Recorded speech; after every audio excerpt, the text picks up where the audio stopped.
back on the record in the case of People versus Davion Thompson. The record should reflect the jury is not present at this time. Few matters to place on the record. First of all, gentlemen, I trust you've been informed that juror number 6 phoned and said she's having vomiting and headaches, not COVID related because she tested negative. And so I'm going to place that on the record without saying her name. As you all know, we're not going to do that. So any comments, Mr. Fedoric? No, Your Honor. Mr. O'Farrell? No, Your Honor. Okay. Anything else for the record, Mr. Fedoric?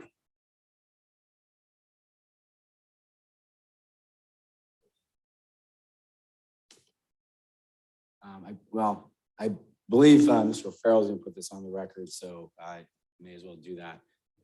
So in speaking to Detective Randy Kahn, within the phone records, which were part of our discovery, we provided those phone records to defense. There were some complete call logs, which we were going to use today. In speaking to Mr. O'Farrell, I've taken those out, so we're not going to use them now because Mr. O'Farrell had an objection just because they weren't in the PowerPoint presentation at the last trial. So just to settle that, we're not going to use them.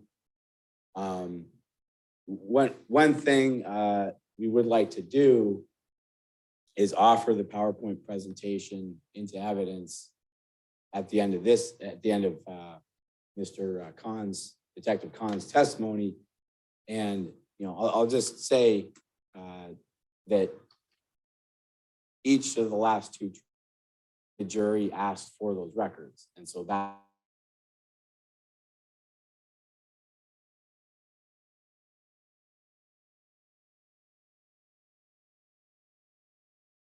there is one of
between the time when it was given last and now, and it was acknowledged that I hadn't been given anything and that there was no report.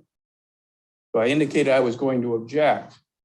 And Mr. Fedoric then referred me to 2 pages and said that those were, had been in the logs, which the logs were given to me on a CD months ago. And apparently the assumption was, since I had been provided the logs, then this would not be a surprise. Sure. So Mr. Fedoric agreed to remove those 2 pages. And he said initially that and this was the same as we had before. Then just before the court took the bench, he referred to and was showing me a page or some further analysis that wasn't, as I understood it, a part of the PowerPoint way before it. And let me say this, Judge. If it was done before, then I have no objection mean, I'm on notice of that. But if there's a change, I've been given no discovery of it despite all of the effort to obtain discovery in this case.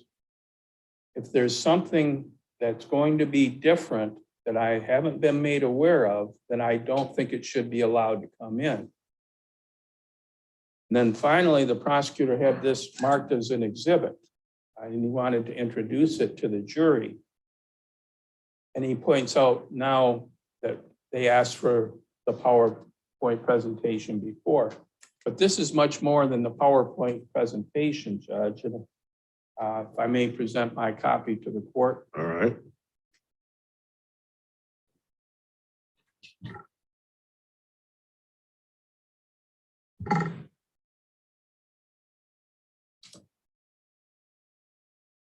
Judge, it contains the descriptions of what's on the individual pages based on the detective sergeant's summary of what he believes them to contain. In other words, it's an editorialized version. It would certainly enhance his testimony, and it's not even subject to cross-examination. I can understand the jury wanting to review his statement, and the last time we just played it through when he was subject to cross-examination, but to allow them to have an exhibit and then be able to draw their own conclusions when they're being influenced by the editorialized version of the sergeant, I would place much greater evidence or emphasis, and it may not even accurately reflect what his responses would have been after cross-examination. So maybe we have to wait till the testimony, Judge, but I certainly object to that now, and I don't know if I'm going to be able to catch all the differences since this has just sprung on me this morning to be able to effectively cross. Mr. O'Farrell, if you reviewed this material, is there something in here in particular that you think is editorialized you'd like to remove? I mean, there's too many instances of it, Judge. Every time there's a heading over the phone calls and breakdowns of the phone calls, he describes exactly what they are. That's his headings. So the whole thing is a presentation. I don't think I can remove certain pages, Judge, without to be able to remedy the situation. in response, Mr. Fedora? Your Honor, I will stress, Mr. O'Farrell did retain a cell phone expert for this trial. And again, as he acknowledges, all of this information, you know, even in what I'm excluding from the PowerPoint, in agreeing, you know, to do that because he feels prejudiced, which is fine. But he did have all that information. He had a cell phone expert. I mean, he could have come up with stuff that we didn't notice. He's talking about the editorializing in his opinion. That's what I want your opinion on. And I mean, this is exactly the same as far as, and my memory of the last trial is not great. Yeah, So it is not. We've shown that, but I want to know, he's talking about the editorializing in here. What's your response to that? As he's had some objections to. So, and all I can say is, this is the same as last time. Was this admitted last time? It wasn't admitted, it was just shown as a PowerPoint. Okay, so his objection, once again, is editorializing in something that you now want to admit. I'd like your response to that objection. Not that he hired a cell phone expert, not that we want to admit it this time. I want a specific response to a specific objection. Do you have a specific response? And sometimes, let me say this, sometimes there is no specific response. So I don't want you to make something up. I don't want to stand 10 minutes arguing about this. Do you have a specific response to a specific objection that if we submit this to the jury, there's containing some editorializing that he doesn't think is appropriate? What's your response to that? It's helpful to the jury in understanding what the logs actually say. Okay. And it'll be reflected in Detective Kahn's testimony. Okay. I'm going to sustain the objection. So, Mr. O'Farrell, you don't want this admitted at all? No, I agree. thank you, Judge. Anything else? We've spent enough time on another non-issue because Detective Khan can talk about whatever he wants to in there. And if the jury has some confusion, we can replay his video testimony to them as well. Anything else we want to talk about as far as real issues go today? Because that's another non-issue. Anybody have a real issue we want to talk about before we bring the jury in? No, Your Honor. Mr. O'Farrell? No, Your Honor. Okay, let's bring the jury in.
Please be seated.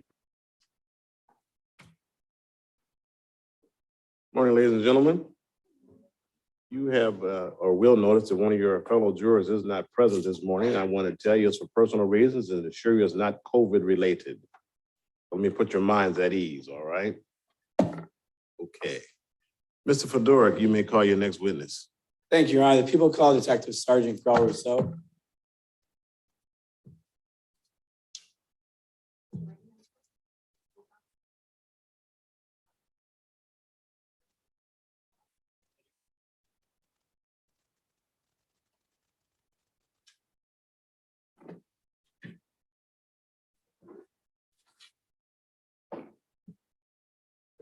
Morning, Detective.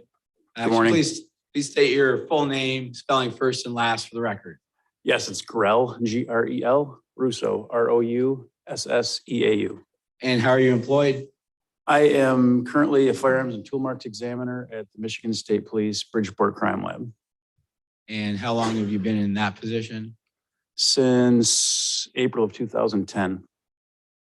And so your specialization, so to speak, would be in firearms and tool marks. That's correct. And then also I should add, you also have an expertise in or specialization in gunshot powder residue testing. Yes, I've been trained in distance determination and gunshot residue. All right. With respect to that, could you just explain to the jury briefly what your training and experience is? Sure. So when I got admitted to the laboratory, well, first, let me start off. I've been in the department for approximately 23 years. In 2010, I was able to come into the Bridgeport Crime Lab, and it's basically a 2-year training program where I'm coupled with a senior examiner, and it's kind of like not an internship, but a apprenticeship, sort of, where there's a training modules in a training manual, and during that training period, you go through each of the modules. It could be the history of firearms, how firearms are manufactured, ammunition components, that sort of thing. And at the beginning, the trainee does very little. And at the end, you're doing all of the examinations and all of the testing on certain things that come into the laboratory. So that training period is for 2 years. And I also have some other schooling. We toured the East Coast of the United States. We actually went to some firearms manufacturers so that we have a firsthand knowledge of how those tool marks from firearms are imparted on the items that we're examining in the laboratory. So we actually go to those manufacturing places and see how they're made so that we can understand how they are imparting those individual characteristics on the components. And then as far as gunshot residue testing, was that incorporated into that training experience you just? Correct. So during my training, one of the modules is gunshot residue, and that is included in a distance determination. So during that training, we examined not only the components of gunpowder or primer compounds. Primer compounds are basically that explosive material that's inside the cartridge case that allows the cartridge to rapidly expand the gunpowder and force the bullet out of the barrel. Those compounds specifically and how those relate to distance determination and the chemical processes that we can use to make those determinations or examinations. Now, people would move to qualify Detective Sergeant Grell Rousseau as an expert in firearms and tool marks and also gunshot residue testing. Mr. O'Farrell, Yeah, question, Judge. you may.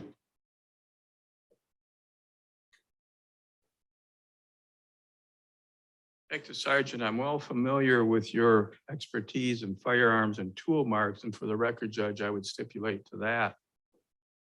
You've indicated that you've been employed with state police since about 2010?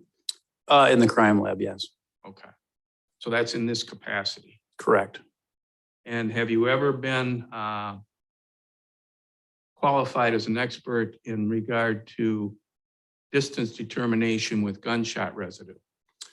I believe one time in Genesee County and I believe in Saginaw County. I've testified a lot. So some of them, there's a mixture of distance determination and firearms and tool marks. So trying to go from memory, I've probably testified over 100 times. So. Okay. So then to the best of your recollection, out of over 100 times, you can recall perhaps 1 or 2 instances where you've been qualified as a firearms distance determination with gunshot residue. That's what it's called? Well, it's distance determination specifically. And in that arena, gunshot residue they go hand in hand. Okay. Okay. So part of your expertise, of course, is dealing with distance determination. The distance between when a gunshot was fired and whatever it hit. Is that correct? Well, actually, it's the distance of the barrel of a gun and to whatever target that gun is aimed at. Okay. So that accurately describes your area of expertise. That including all of the components of a cartridge case that is deposited. Okay. So that's part of the firearms. Correct. Okay. Your Honor, I would agree to the admission as far as exactly the term that the detective sergeant has used to describe his expertise. I don't know if that helps the court. It doesn't unless you can tell me what he said. Can I ask him to say it again? Okay, say it again. I don't think I remember exactly what I said, but specifically, my training is distance determination and all of the components in a cartridge. That means the primer compounds, that means the explosive compounds, not only just the actual propellant inside the cartridge, but also the primer compounds. Let's try something new here. Firearms, tool marker, and distance determination. Everybody okay with that? I can live with that, Judge. Can you live with that? There you If go. it pleases the court. That's what it is. All right.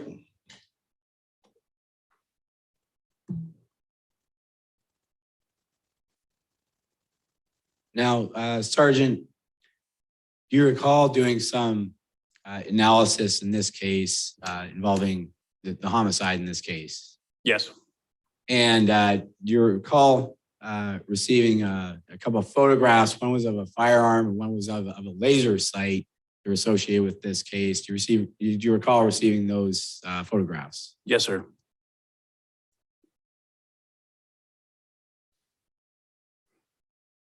Now, just draw your attention to the monitor. And this is what's been admitted into evidence as People's Exhibit 9. And there's been testimony with respect to this particular exhibit in this case. Now, you previously had a chance to look at this photograph, correct?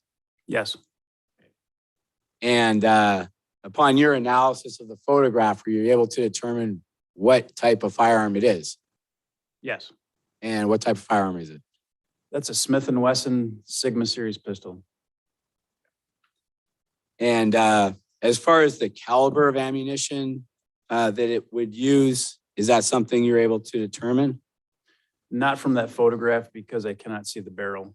That series of pistol comes in 2 calibers. That's 9mm Luger caliber and 40 Smith & Wesson caliber. And because of the one, I cannot see the caliber on the barrel, and I cannot see the end of the barrel, so I can't make that determination from that photograph. Okay. And when you had a chance to examine it up close, you couldn't see those things on it, correct? Correct. I could not see those identifying characteristics. Now, were you able to determine whether it's an automatic, semi-automatic, and anything like that? It's a semi-automatic pistol.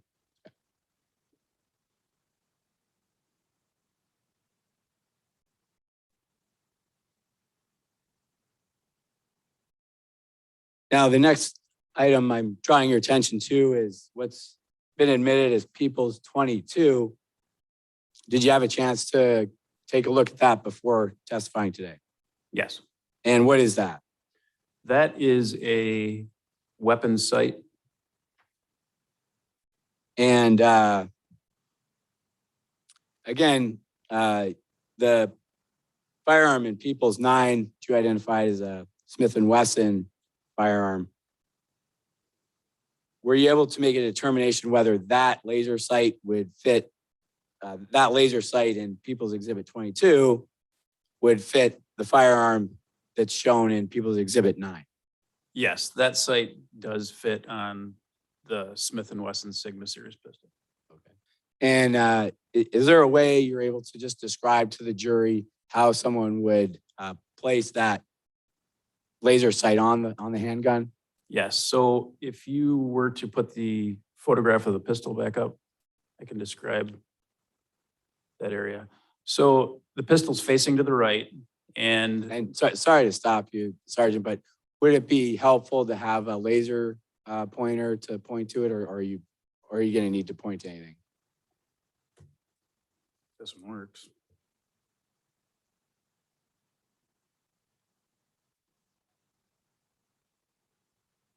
Which one do I press for the laser?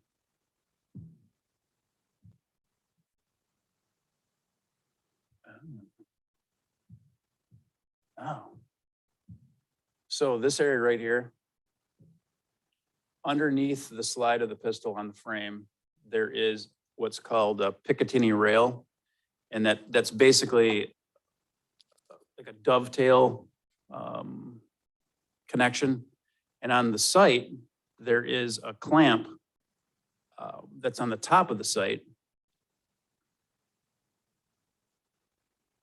up here that attaches to that Picatinny rail. All you do is, most of them are either spring held, or there's actually a screw that you screw down, and that's how it's attached to the firearm. So you would have to actually turn the screw around to tighten it onto the firearm. Typically, that's how they're attached, yes. All right. If you don't, I guess, turn the screw and tighten it, would it then be loose? Yes. Would it be able to easily fall off then? Well, if it was loose, it could fall off, yes. Okay. And then just as far as discharging the firearm, is that something that could cause the sight to fall off? Certainly the recoil from a handgun could do that, yes.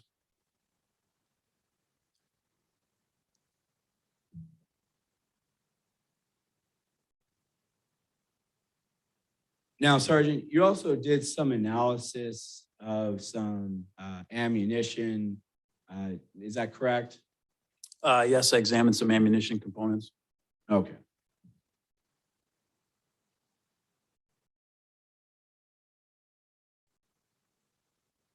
Now, first, I'm going to direct your attention to People's Exhibit 62, which has been admitted. Is that something you recall receiving analysis? Yes, 62 is my container one. It's got my initials on it and my seal. And you recall what is actually contained in that Exhibit 62? That should be some fired cartridge cases. And is there anything that specifies on the envelope? Anything more specific about the cartridges? On the envelope, well, what's written from the police agency, it says PMC 40 Smith & Wesson Gold fired cartridge cases 3, 522 South Bond Street. Okay, very good. So previously you weren't here, but there was testimony that those reflected 522 South Bond. Okay.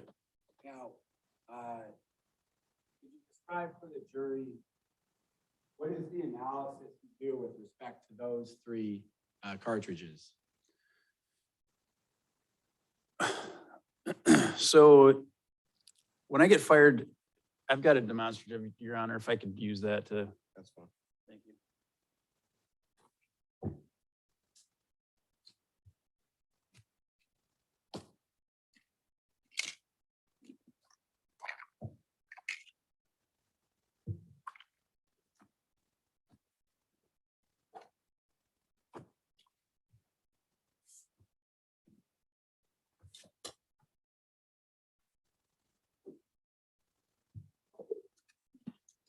I'm just going to describe the components of a cartridge so that I can explain what exactly I do during examination.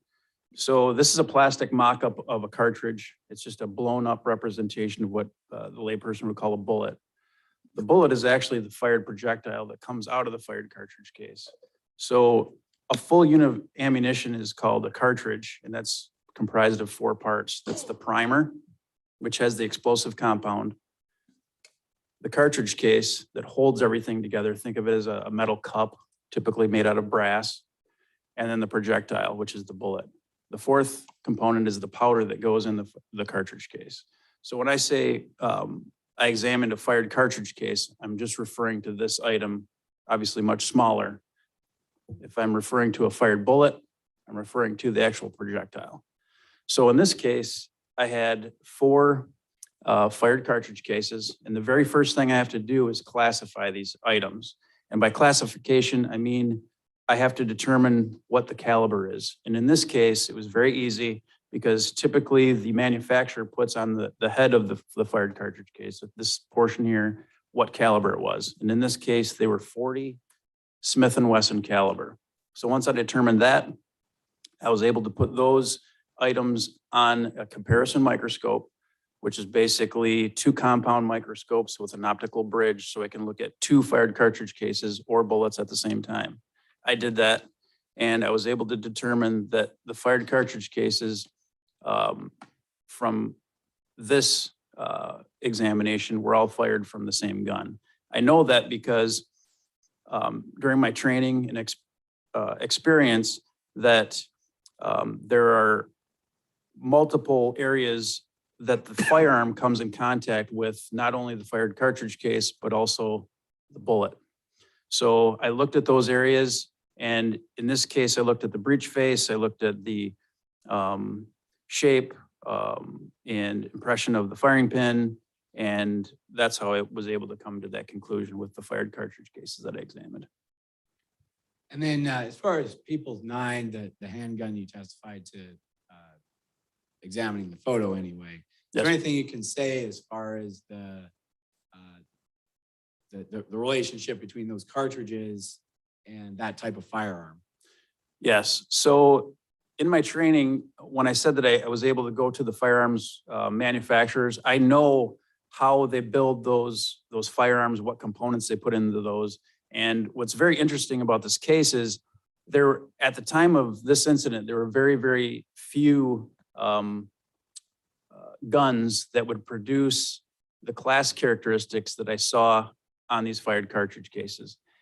When I say class characteristic, I mean those characteristics that were predetermined by the manufacturer, that would be the caliber of the gun, that would be the shape of a firing pin, the diameter, the width, length, all that stuff of this gun.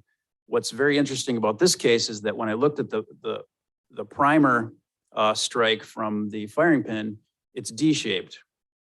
That would tell me that specifically these fired cartridge cases came from a Sigma series pistol from Smith & Wesson.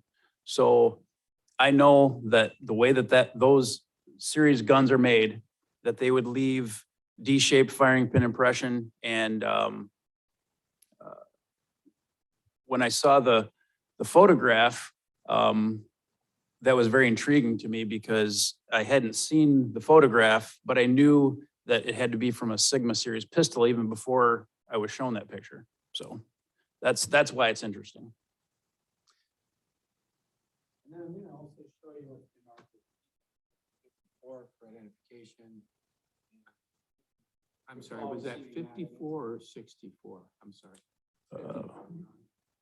Thank you. Yes, Exhibit 54 is the fourth fired cartridge case. That examination that I just described was with this examination. So there's 3 in this one in this one, and this one is from, I'm just reading what's on the packaging, rear passenger floorboard of front passenger seat. And then does it indicate who it actually? It says Detective Jacobs. Again, you were present.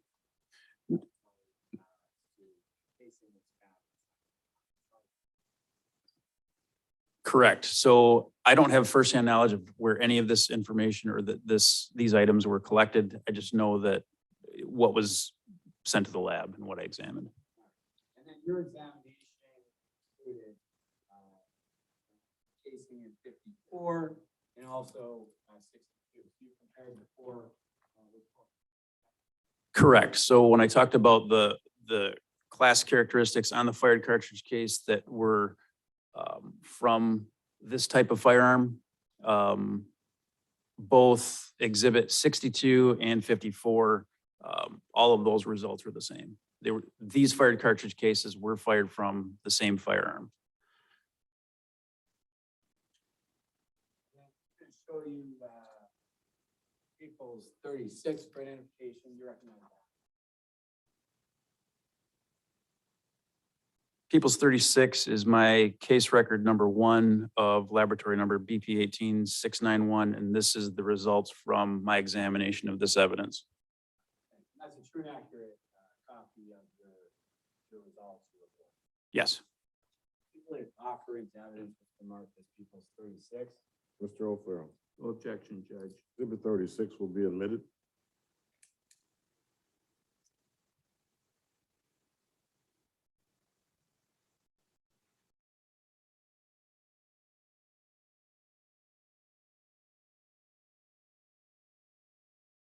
All right, and then I'm going to show you what's been marked in 57, 58, and 59. These all have been admitted exhibits.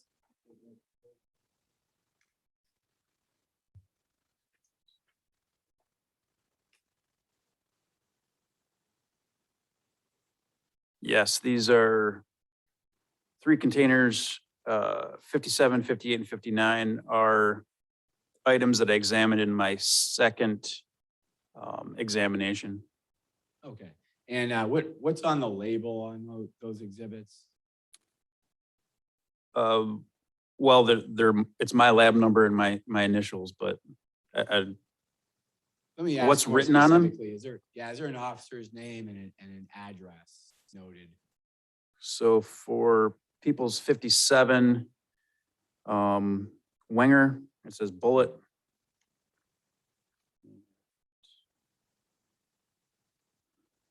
I don't think there's anything else on that. And I think that's it.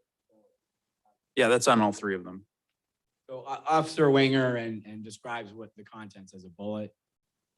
Correct. Okay. And so, and again, prior testimony from Officer Winger indicated where he received those bullets from the victim's clothing. Okay. What is your analysis of those? And it's bullet fragments, correct? Or is it bullets? Well, I've got fired bullets and I've got lead cores. So specifically, I'm going to refer to my report because I don't want to get this confused. So Go ahead. And actually, let me.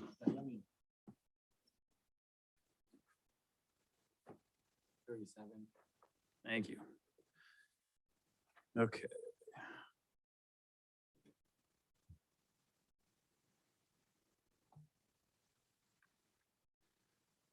So People's Exhibit 59 was a lead core. 58 was a fired bullet. 57 was a fired bullet as well. All right. And then with respect to those items, the lead core and the fired bullets, what did your analysis entail? Of this evidence, those bullets were identified as having been fired from the same firearm. The lead core, I couldn't classify that any further because the lead core is kind of like the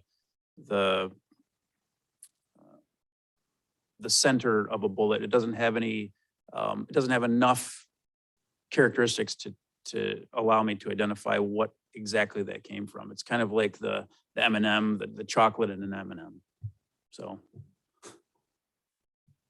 And then, so with respect to the fired bullets, were you able to make a conclusion from your analysis?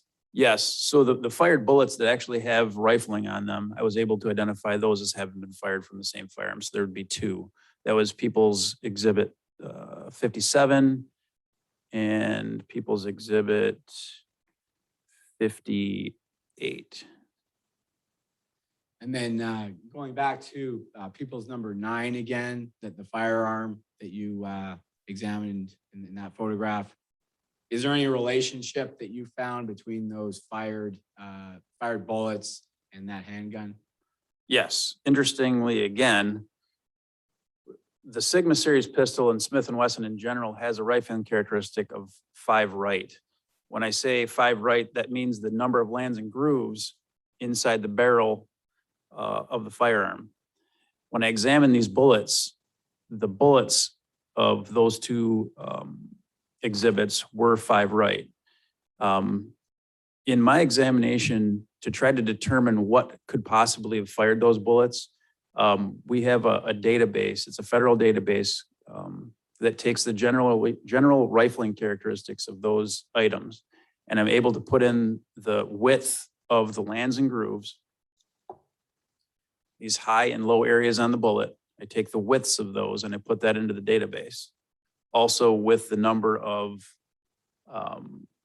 rifling and the direction of twist. You could either have right hand twist or left hand twist. And of those, the only manufacturer that came up was Smith & Wesson, and specifically the Sigma series pistols was on that list. And I believe, got to refer to my report, I think there's only 5 items that came up on that.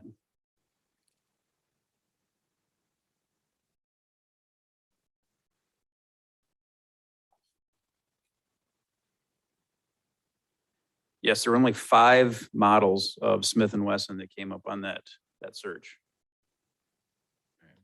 And just to clarify, I think you might have specified this before, but So what's shown in Exhibit 9, that would be a Sigma series of Smith & Wesson firearm? Correct. And specifically, that is a SD40 VE. SD40 VE. And the reason I know that is because in the front of the firearm up here, there's knurling. It's kind of makes a grip. The other caliber, or the other, I'm sorry, model of that firearm does not have those on the front. I'm going to show you what's been marked as, what's been admitted into evidence. That's something that you recall receiving. Yes, People's 56 is my container 11, same lab number. Written on there, is there an address?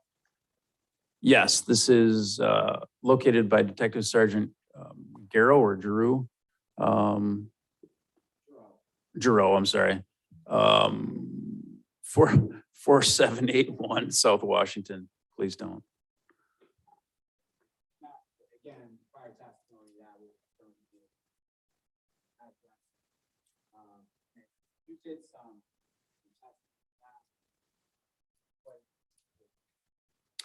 People's Exhibit 56 is a 40 caliber bullet. However, the rifling on this bullet was 6 right polygonal. So this bullet could not have been fired from the same firearm as the other bullets that I examined. When I say conventional rifling, it's basically cut rifling. The rifling on the bullet is more coarse or more at a right angle. Polygonal rifling, if you could think of it as kind of like wavy rifling, it's almost like,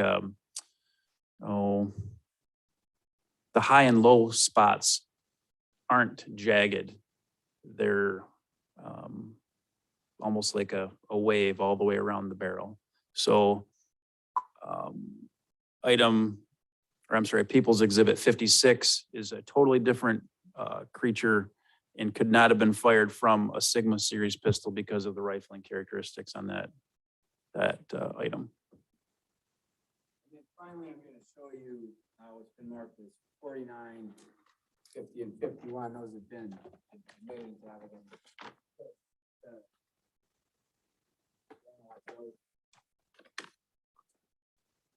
Yes, 49, 50, and 51 are, let's get this right, container 10. So 51 was a lead core. I wasn't able to classify that any further. That's basically that chocolate coated or inside of a M&M. That's the inside of a fired bullet. I wasn't able to classify that any further, but that was a lead core. Exhibit 50 and 49 had the same class characteristics as the previous bullet, not the polygonal one, but the one with the conventional rifling. So all in all, I had 2 lead cores and 5 bullets. 4 of the bullets were 5 right, identified to the same firearm. One of them was a totally different creature. It was totally different rifling characteristics. Okay. And then just going back to 49, 50, and 51, those, is there something written on the envelopes that associates with where they came from, and just to give the Yes. jury a sense of where they are in the testimony? Yes, 49, 50, and 51 People's Exhibits were from the autopsy room, the Saginaw County Morgue. Okay. And again, your conclusion as far as whether it's consistent with the other ammunition was what? So I've got a lead core and 2 fired bullets. Those were fired from the same firearm as the other 2 bullets that we just previously talked about. The 5th bullet was polygonally rifled. That was 40 caliber Smith & Wesson as well. So, Okay. All right. And then again, Exhibit 9 showing that firearm. Any kind of opinion you can make as far as 4950 or sorry, I think it's 49 and 51 is in relation to that firearm in Exhibit 9. Yes, so these two autopsy bullets, I ran those through the GRC as well, the general rifling characteristics, and those came up to the same Smith & Wesson with that type of firearm on that list as well. And then you prepared a report for this analysis as well, is that correct? Yes, I did. And I placed in front of you people's 37 for this case. Yes, this is my case record 4. This is my second lab examination on the second group of evidence that I received at the laboratory. Is that true and accurate representation? It is. People with offering evidence what's been marked as people's 37. Joe Farrell. No objection. Exhibit 37 will be admitted. Now, finally, Detective, there's been some testimony. I'm sorry. Your Honor, sorry, Detective, there's been some testimony in this case regarding a subject of gunpowder residue testing. Now, what typically is that testing procedure applied to? How is that typically used? Your Honor, I believe, if I may, the expertise here is as to distance determination. And I believe the questioning should be limited to that scope of the witness's expertise. Let me ask you, in distance determination, can you determine how far a firearm may have been from the target or from a surface? Yes. Overrule the objection. Proceed. Thank you, Your Honor. So residue testing, what is that typically used for? Well, when you say gunshot residue testing, there are two examination processes. One, we specifically look at the primer compounds, that explosive part in the primer of the firearm, which is totally different from the gunpowder. When a firearm is discharged, those rapidly expanding gases and products from that event leave residues that can be examined. So the two different examinations are from the primer compounds. The other one is all of the ejecta that comes out of the front of a gun. You have to deal with those separately because you are dealing with two types of examination. So in distance determination, you're trying to figure out how far away the barrel of the gun was to whatever got struck with those residues. The primer compound residue is basically, you're trying to determine whether it's there or not.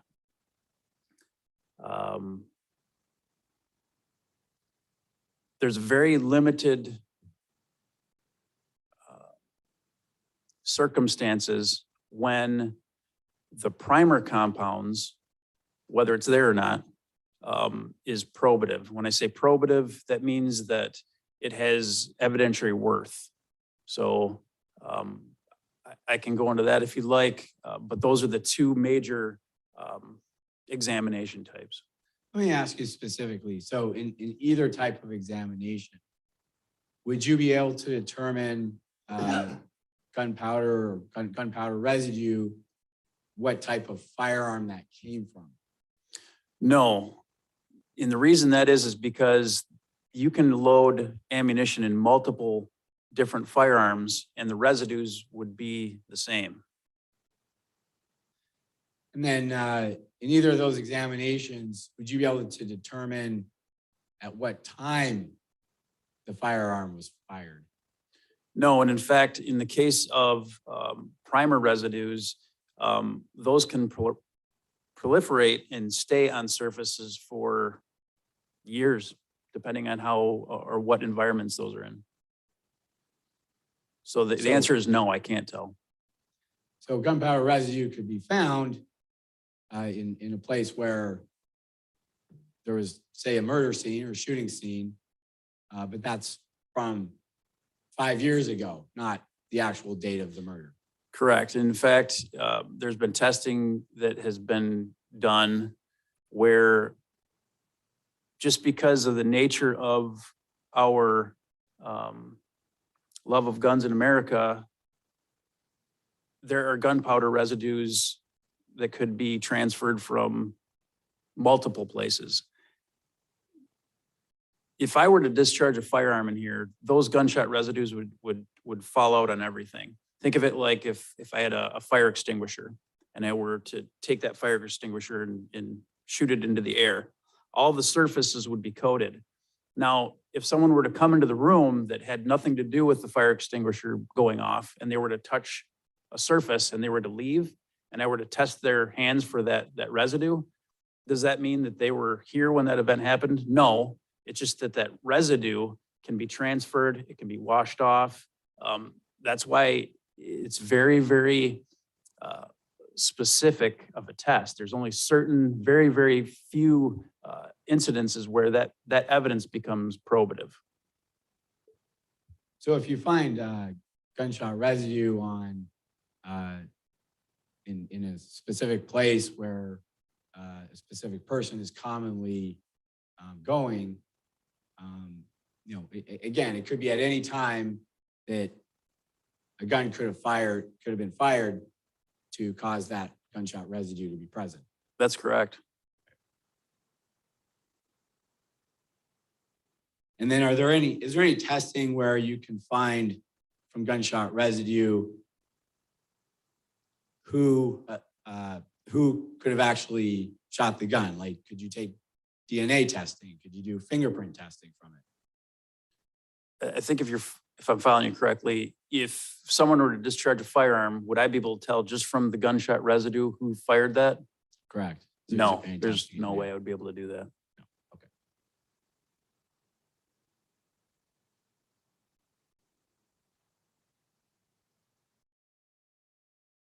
That's all I have. Thank you.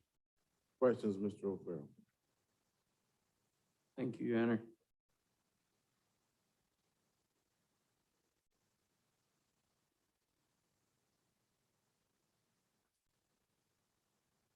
If someone discharges a firearm, I'll say kind of normally, where they reach out and point and shoot, and they're wearing clothing, would there be residue that would get on their clothing?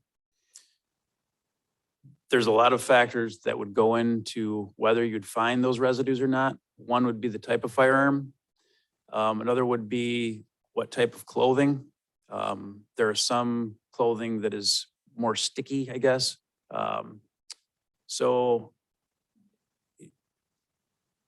typically, if you were to fire a handgun as opposed to a rifle, I would expect that there would be some type of residue all over the room, not just on the person's wrist or sleeve, but certainly downrange. Would there be any quantitative difference where you could associate that sleeve as having been in closer proximity to the discharge? The gunshot residue testing is whether it's there or not. But to answer your question, there would obviously or definitely be more of those residues in front of the barrel as opposed to behind the barrel.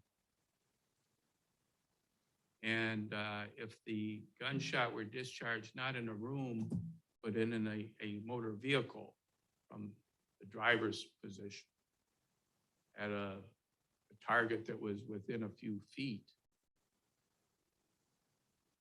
would that be, you couldn't draw any more conclusion from that than what you've described to the jury generally? Obviously, if you have a discharge in a small room or a small confined space as opposed to a large room or outside, you would see a higher concentration of gunshot residue, obviously. However, there are a lot of factors that determine whether you would find those or not.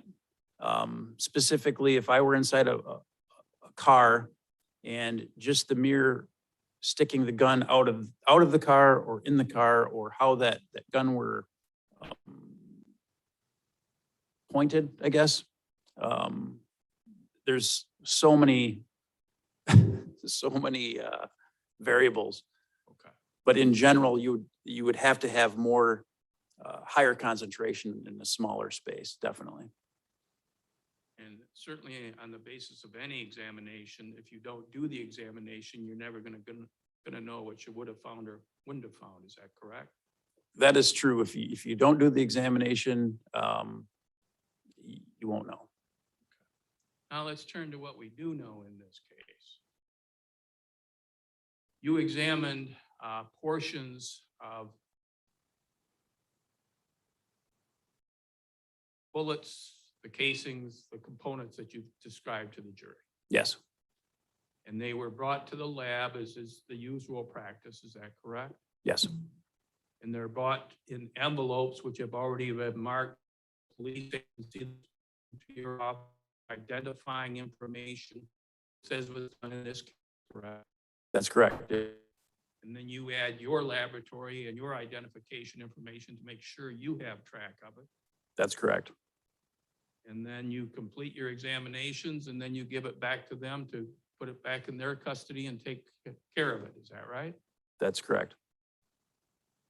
Now, in this instance, and if you want to refer to your report, if I understand correctly, and I'm talking about casings at this point, fired casings. Am I using the right term? Yes, fired cartridge cases.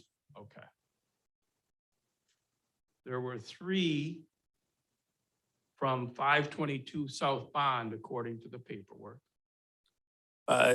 Is whatever's on the packaging, I have no knowledge of. I'm just going by what the evidence items are. So if you're saying that that's what it says on there, I can't remember what the specific address is. Okay, well, if I'm not tricking you, is it the same as what? Yeah, the I envelopes believe so. show? Whatever's on the envelopes is, All right, that's fine. It's a non-issue. Yeah, all right. So 3 of them came from 522 South Bond. that's correct. 3 of them came from one location. There was 1 that came from the floorboard inside a Dodge Charger. Okay, And then there was 1 that came from 4781 South Washington. that's what the packaging says. And the one from 4781 South Washington, you said was a totally different creature. That couldn't have been fired from the same firearm. That was, I believe, my item 20. I don't remember what the exhibit number is, but yes, that is a totally different rifling, totally different direction of twist. The only thing that was similar between that bullet and the other ones that I examined were that it was the same caliber. That's it. Okay. So the gun that you've described, the Sigma, could not have fired that. That's correct. Could not have fired that bullet. But all of the other components were fired from the same gun. The fired cartridge cases that I examined were all fired from the same gun. And the fired bullets that I examined, minus the polygonally rifled one, were all fired from the same gun. I cannot say, because I don't have the gun, that the bullets and the fired cartridge cases were fired from one pistol. Does that make sense? Yes. So there might be 2 same guns. Well, in the area of the evidence, we got to go by the scope of what I examined. The fired bullets, the 4 were fired from the same firearm. And the 4 fired cartridge cases were fired from the same gun. Just doing math and doing this for a long time, when you've got 4 bullets in 4 fired cartridge cases, and what I know of that evidence, there's a very, very high probability that those were fired from the same firearm. But like I said before, I cannot say as an expert in firearms and tool marks examination that positively the bullets in the fired cartridge cases were fired from the same gun. And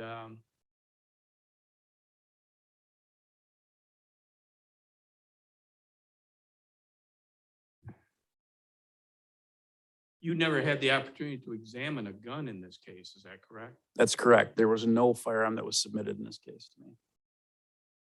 The only thing that you subsequently saw that was of interest is the picture of the gun that we've displayed here today, is that right? That's correct. And that caught your eye because that was consistent with, based on all of your expertise, as having been a gun that could have fired what you've described. That's correct. And the scope of the evidence, that was very interesting because the characteristics that were imparted on the bullets and the fired cartridge cases line up to being fired from a Smith & Wesson Sigma series pistol. And that's the photograph that we see right there. And if there's evidence that that particular gun was owned by Elisa Curtis, you would have no way of knowing whether she fired the firearm Obviously, no. or anyone else. That's correct. Thank you, Your Honor. Anything else, Mr. Fedora? No, Your Honor, thank you. You may step now. Thank you, Your Honor. Call your next witness, Mr. Fedora. People would call Detective Randy Kahn.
Yes, but I need a power plug so that matter that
I'm ready. I am plugged in inside of my computer, correct?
Your Honor, I believe I'm going to need to request a recess so we can fix some issues with technical equipment.